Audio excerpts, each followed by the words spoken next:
economics, the major key to your better future is you.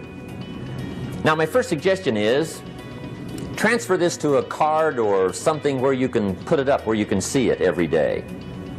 Preferably put it up where you can see it at the beginning of the day, before you go off to put the day together. This is a good phrase just to glance at, to keep in mind as you're putting the day together.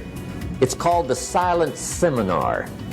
If you'll just let this talk to you during the day, I found it to be tremendously helpful. The major key to your better future is you.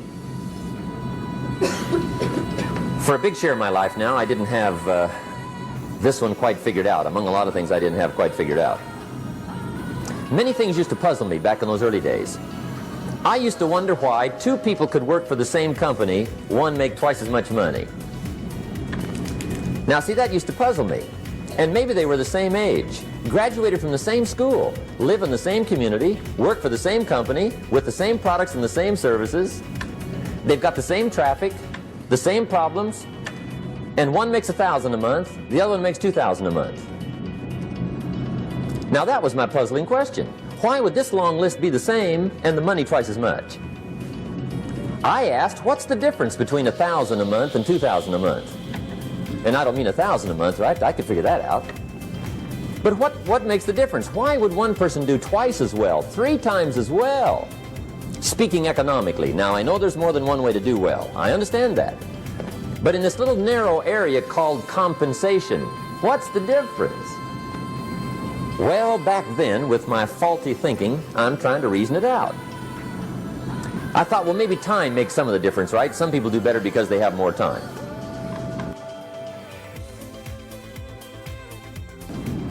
I used to say, Harold ought to be able to do well. He's got a lot of time. If I had all of Harold's time, I could do well.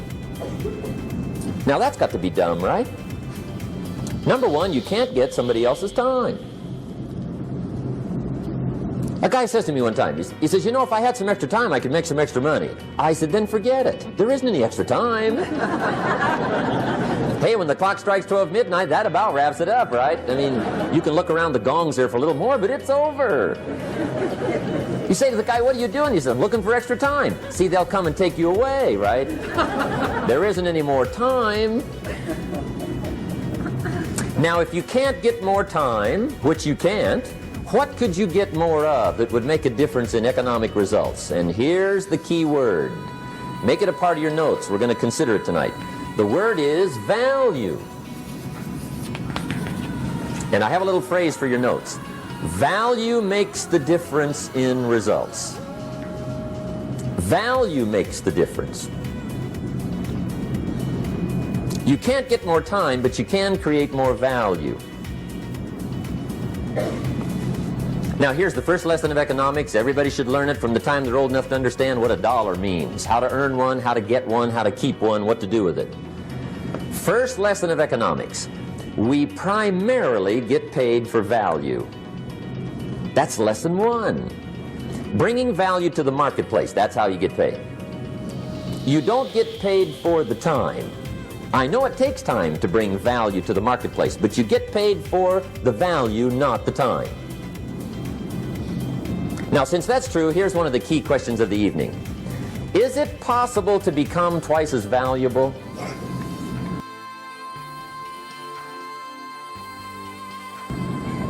At the marketplace and make twice as much money in the same time?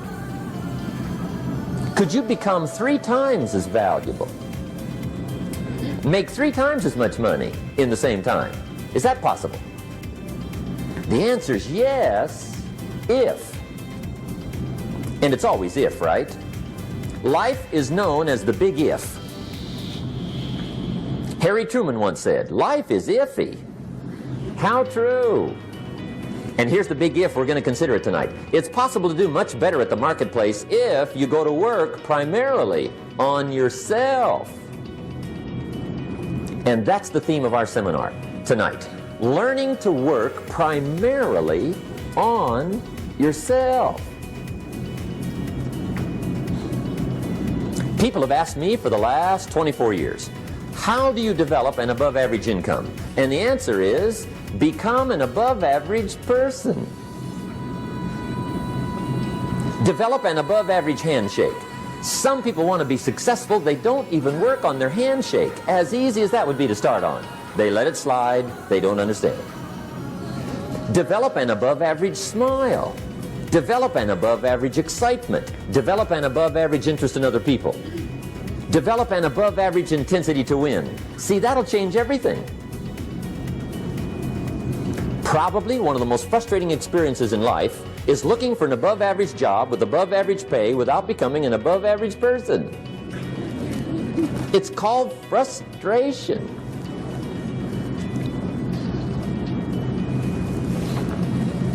And Mr. Shoaff gave me probably the greatest clue he gave me when I first met him. He said, Jim, if you want to be wealthy and happy the rest of your life, just learn this lesson well.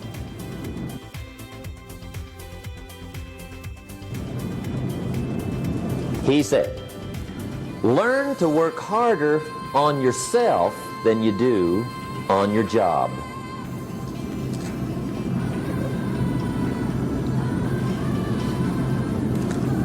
Then Mr. Shoaff gave me probably one of the most important clues among so many things he taught me, but this was in those early days. Mr. Shoaff was very kind, but he was also very abrupt. And he had these interesting questions to ask. I'm giving him a little rundown one day on how things hadn't worked out for me. He said, Mr. Rohn, I've got the answer for you if you will listen carefully. And listen carefully I did that day and for the next 5 years. If somebody's wealthy and happy, you gotta listen.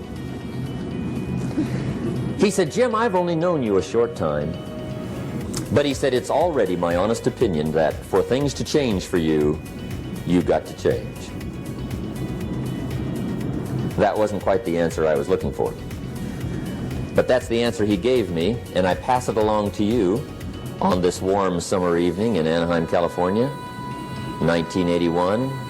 For things to change for you, you've got to change. Otherwise, it isn't going to change. Before I met Mr. Shoaff, I used to say, I sure hope things will change. Right? That seemed to be my only hope. If it isn't going to change, I'm in serious trouble. And then I discovered it isn't going to change, so I'm in serious trouble.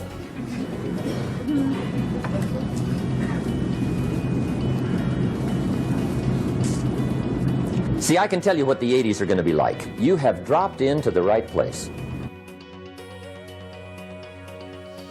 I did a seminar one time for Standard Oil executives and management in Honolulu.